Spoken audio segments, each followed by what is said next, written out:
I have, I have been telling about several cases while we were dealing with this. There is a right to legal aid and right to speedy trial. This is decided in Hussairana Khatun versus State of Bihar and Khatri versus State of Bihar. Then we have got Vishaka versus State of Rajasthan case where right against sexual harassment at workplace is prohibited and made as illegal. Then another right is right to choice of sex.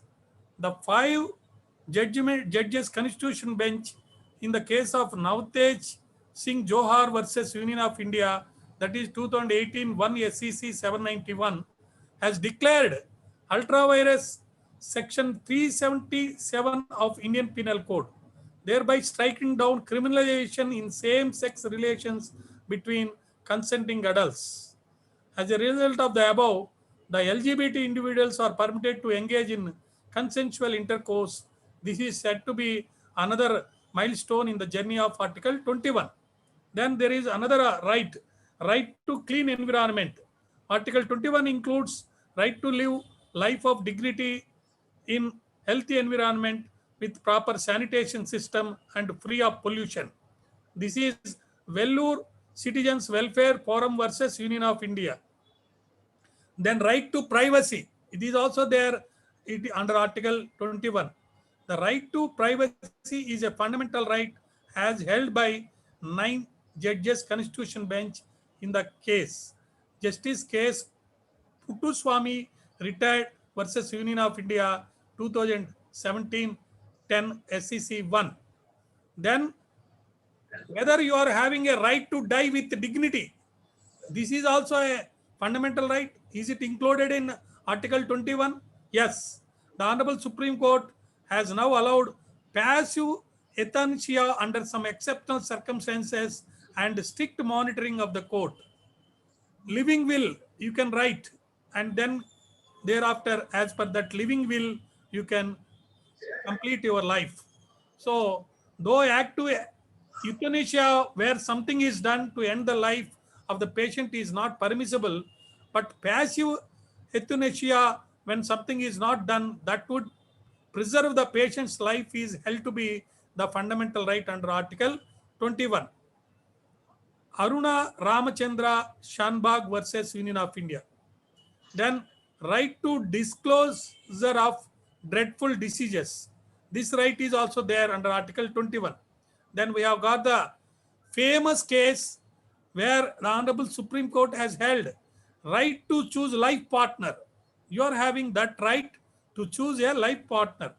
Very recently it is held that the right to choose his or her life partner is a fundamental right under Article 21, and the directions given to authorities to take all possible preventive steps to combat honor killings and related crimes.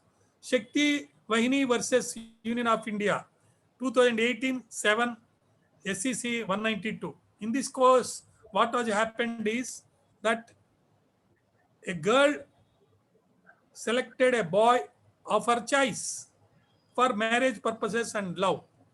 Then that person was killed. Then the Honorable Supreme Court has held that right to life, choose a life partner, is a fundamental right. So we have to see when any right is infringed, then what is that right? Whether that right is just Article 21 or Article 19. Whenever there is a law made to arrest a person, then not merely Article 21, but the other articles, including Article 19 and Article 14 to 18, also have to be tested and looked into and see that they are complied with or not. The challenges that are posed by other articles also have to be complied with.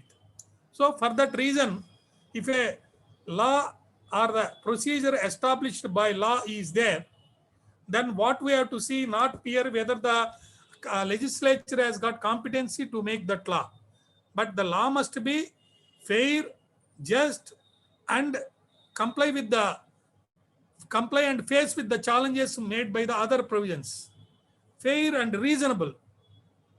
Whether that law is violative of any other articles of the Constitution or not.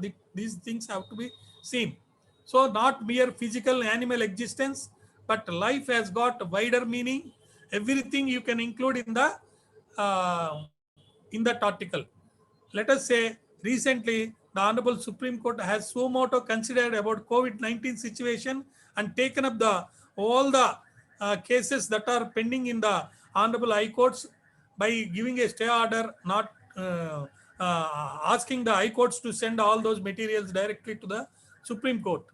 This is what the right to health, right to good environment, right to all other things that are necessary to have a valuable and effective, clear and good life is a part of Article 21's protection for life and personal liberty.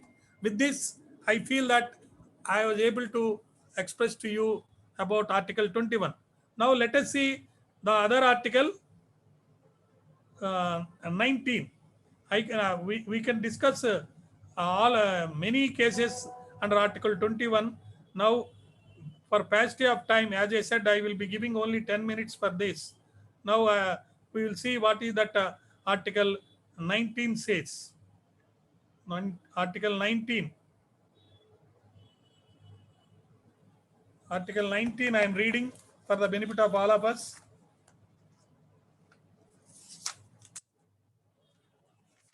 Article 19 says, all citizens shall have right to freedom of speech and expression, to assemble peacefully and without arms, to form associations or unions, to move freely throughout the territory of India, to reside and settle in any part of the territory of India, to practice any profession or to carry on any occupation, trade or business.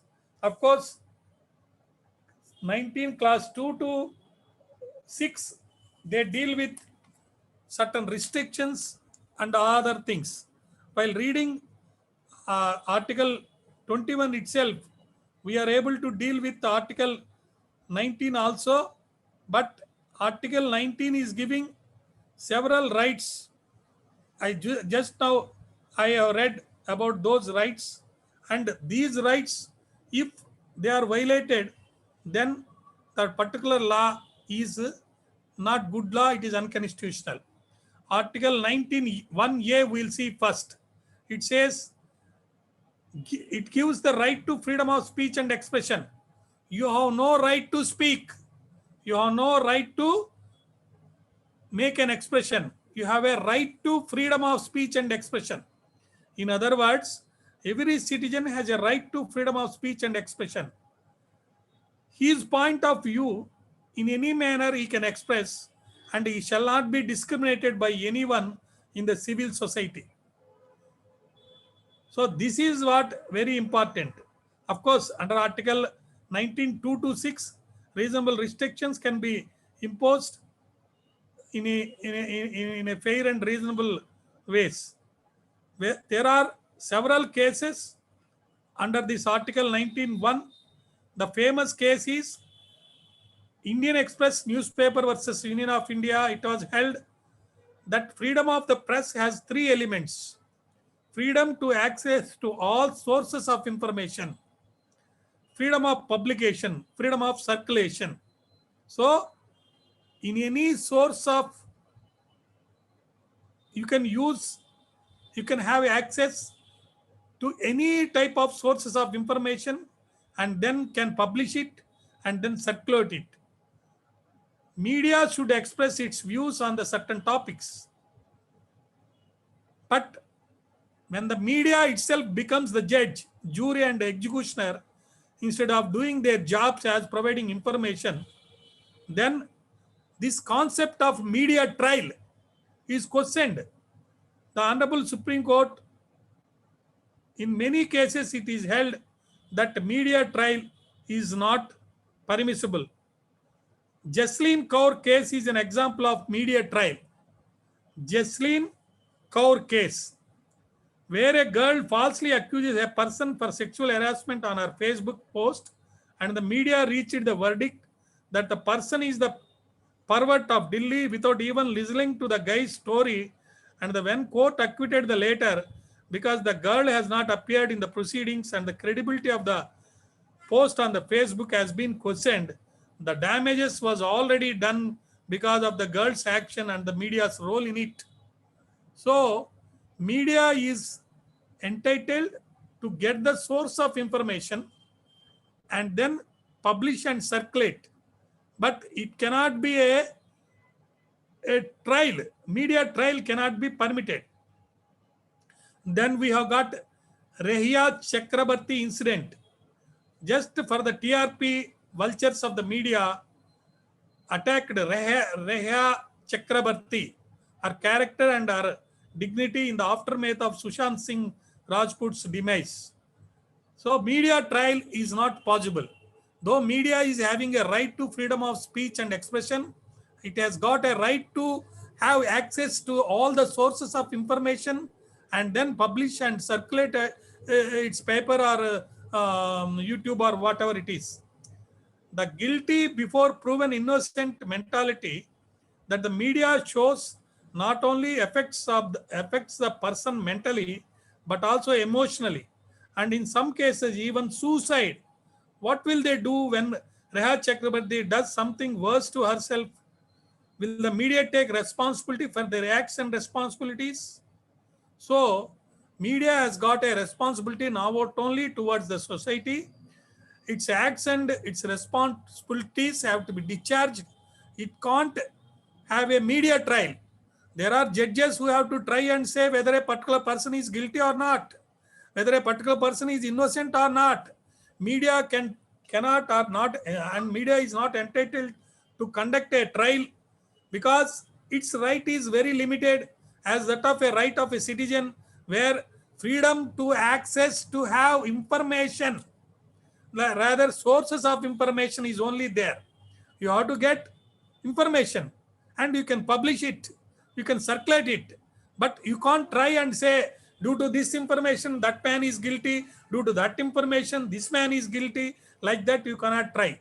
This power of trial is not there for media people. Patriotism and bandwagon.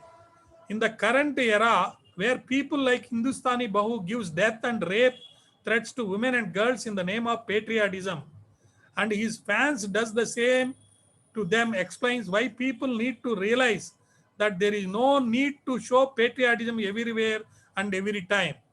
You can't, under the guise of patriotism or under the guise of some other philosophy, to stop the people to express their right to freedom of speech and expression. Patriotism means the love for one's own country. For example, Indian Army is the prime example for patriotism in India. Their sacrifices against the enemy should be respected, and it gives a reason why every citizen should love its country. Then we have got fundamental duties under Article 51A, where it says that don't ask your country what it can do for you, ask what you can do for your country. This way, for the sake of TRP, under the guise of patriotism, you can't publish whatever you want to publish. So there are certain remedies for media trial. Article 19(2) says, and it acts itself as a necessary restriction on the right to freedom of speech and expression, including freedom of the press, so that sovereign's position does not become untenable. So there is a source under Article 19(2) to curb media trial and other things. Section 499 and 500 of IPC also talks about the defamation. If a person is or the press is proved guilty by the court, then 228 IPC is there. Like in Nirbhaya case and Hyderabad rape case, we have seen how the media has conducted trial and published it. 354 C of IPC is there. Contempt of Court Act section 3(1) is there. 2C is there. So media is the fourth pillar of democracy, but the media trials has proved it otherwise for some people because of their recent atrocities. In a democracy, media is supposed to be the provider of information and not the court itself. Because of this, judiciary must act as a deterrent against the media trial so that they won't misuse their influence, power, and privilege to destroy someone's life. I have an example as a judge when I tried all the newspapers and found Eenadu is guilty and Andhra Jyoti is guilty and other papers are not guilty. When somebody's photo is published and said that that person acts as a father of bridegrooms and goes to the girl's house and introduce the boy as if he is very innocent and get them married. So in fact, that person is not the person whose photo is mentioned there. So media trial, media is finding a particular person as guilty or not before the court conducting trial is not permissible.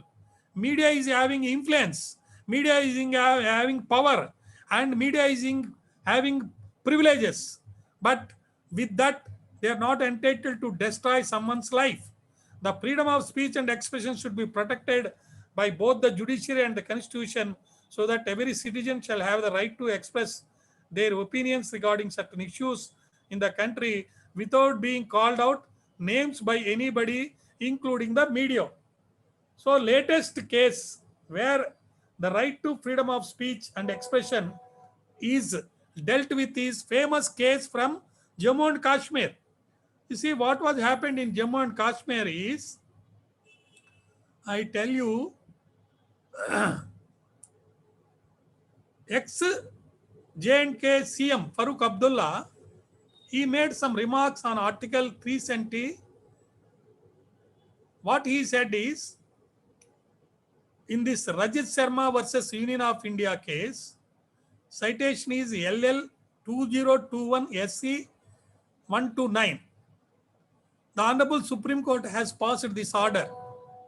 This ex-chief minister, while expressing that this particular abrogation or demolition of Article 370 is not constitutional, and he want to take the help from China to fight with India.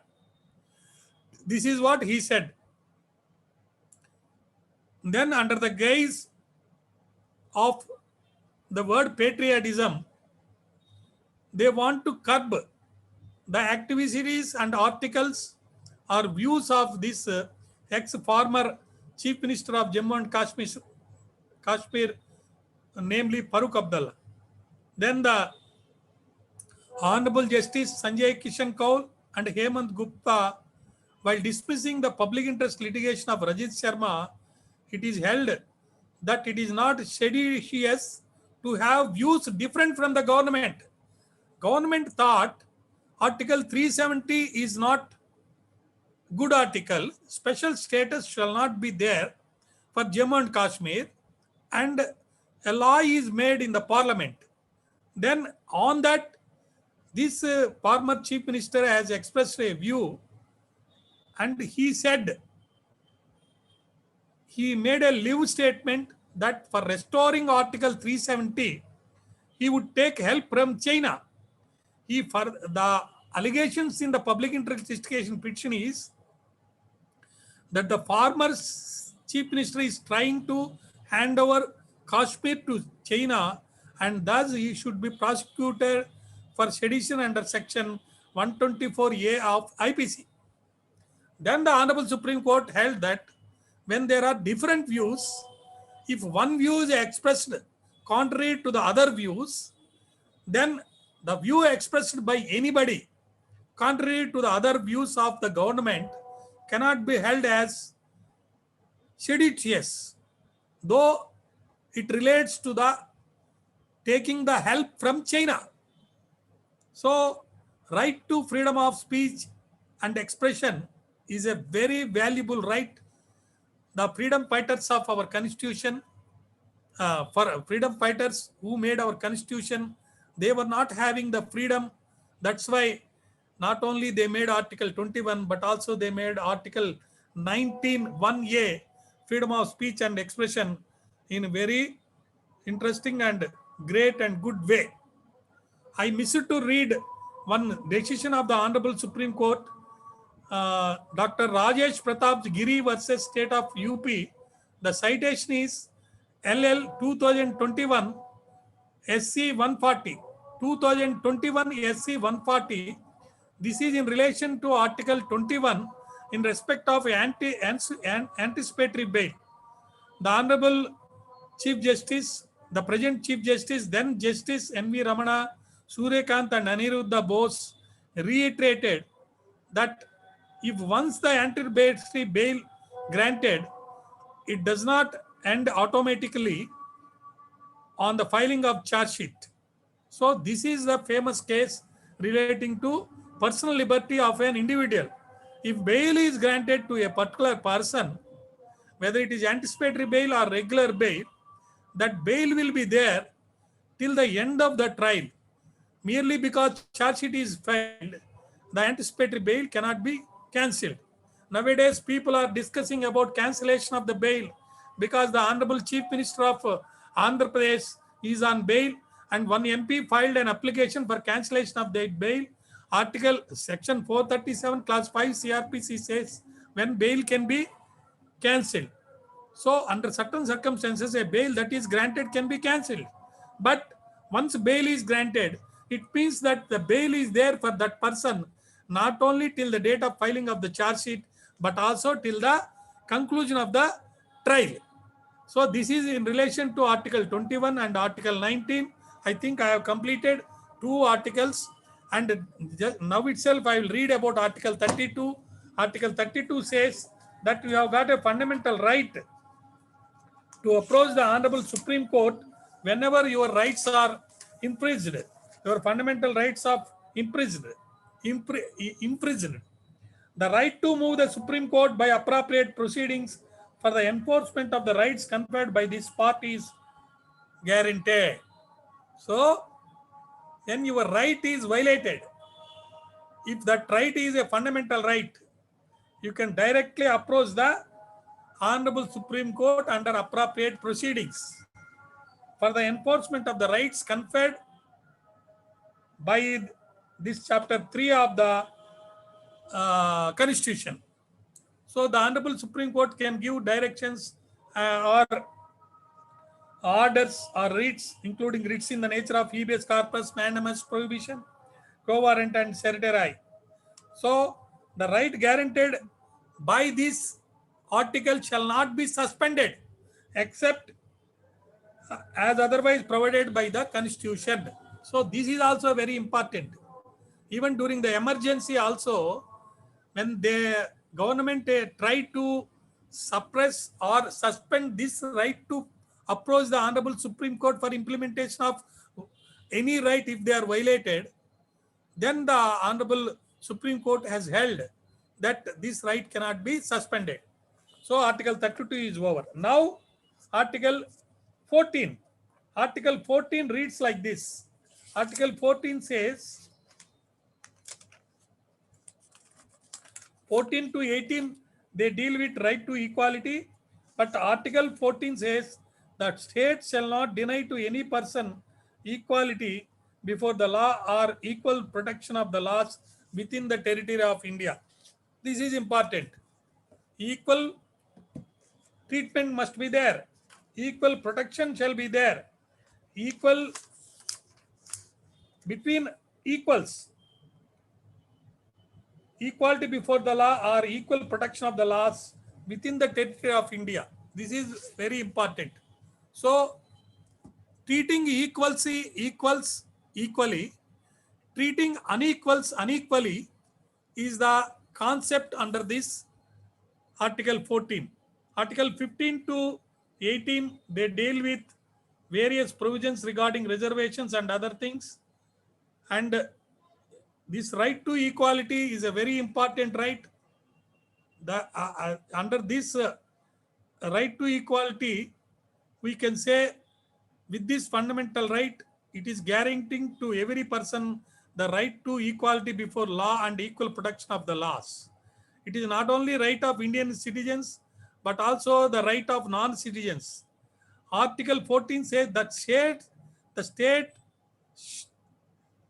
define no one is above the law. All are equals before the law.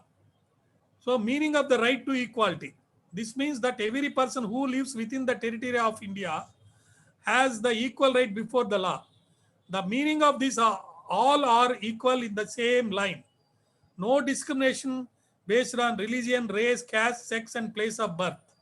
It means that all will be treated as equally among equals, and there will be no discrimination based on lower or higher class.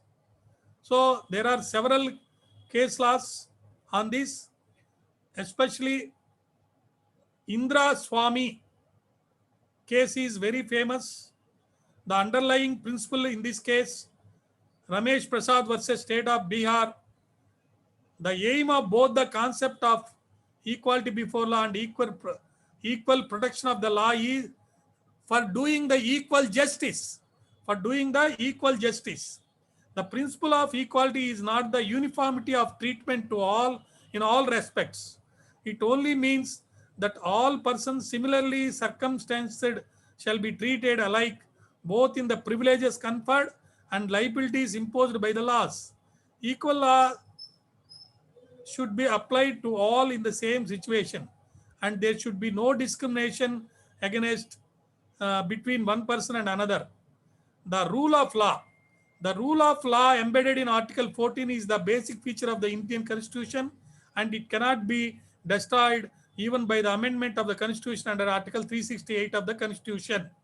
We have got famous case of Keswananda Bharati, where the Honorable Supreme Court held that fundamental principle is we can't violate the basic structure of the Constitution.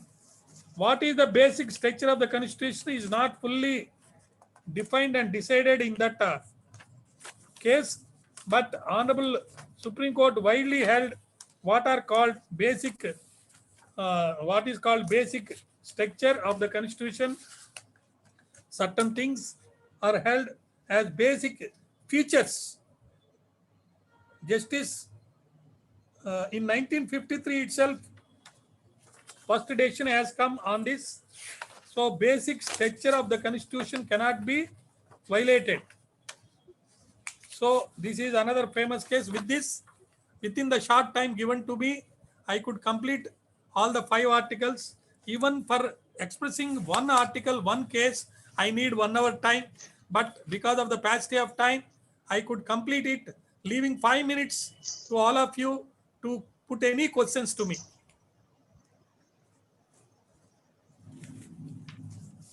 Any questions, dear students? Sir, I have a basic question. You are reading some numbers, right? SC 179, 29, like that. Yeah, that is the decision. These things, they will make the video and send it to you. You can note down it, or I will send the articles which I read. You can note it. In fact, after the last meeting, I made a video in Telugu about the origin of the Constitution right from 1757 onwards till 1950. Okay, sir. So you can hear that video. I will send the video to madam. Yes. And also you can take the last class video and Yes. this class video. If you want any decision, I will send the case laws or decisions. Next. Sir, and I have one more basic question. So, does Please. law and justice both are different or both are same? Last time also you asked the same question, I remember. Yes, These sir. two are different. Law is different from justice. Law is made by legislature or implemented by the court in order to do justice. We want to do justice. For doing justice, we have got a concept of welfare state and democracy. In democracy, the law is made by the legislature and implemented by the executive and decided by the courts. So law is an instrument through which we want to achieve the goal of doing justice. Justice is different from law. And for this, last time I told that we had a system of Privy Council. Privy Council judges are appointed not basing on their qualifications. Even in India also, a Supreme Court judge can be appointed without there being a degree of law, because judges are expected to do justice. They need not simply go by the law. That's why I said Article 142. The endeavor of the court is to do complete justice. Like in Ayodhya case, what was happened? The decision is to whom that property belongs to. This is the question. But the Honorable Supreme Court decided, in order to do complete justice, by exercising the power under Article 142, giving some part of it to somebody and some part of it to some other religion. So in order to do complete justice, sometimes the Supreme Court violates the law. Supreme Court goes beyond law. So law is different from justice. Yes, next question. Thank you, sir. Madam, if they want to put more questions, you can extend. I am free. Yes, sir. You can extend. Again, I will come. Next If class. they are sir? interested. Next class? Yes. Next class? Saturday or any other day? Yes, madam, I am ready. Yes, sir. Next Saturday, sir. Okay. Any other question by anybody? Please please feel free and ask. Any question you can ask. They will Sir, go through it and how they will, to- put the question, sir. Yes, yes, Sridhar. Sir, there are a preamble, and the constitution is so constituted with a preamble which gives a glimpse into the functioning.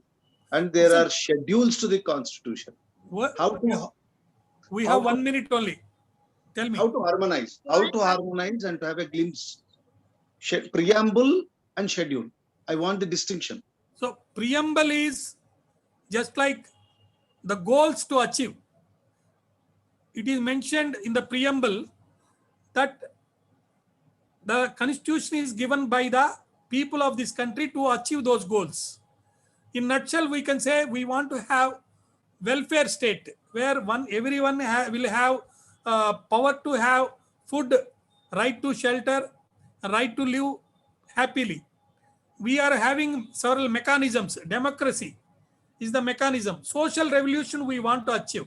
Then schedules are something just like you can say birwas. Shall we we join again, sir? Shall we join again? Yes, madam, please join. 5 minutes, you can continue. Okay. After this, I will join again. Yes, sir. So in the schedules we mention, suppose one schedule is there where 3 lists are there concurrently.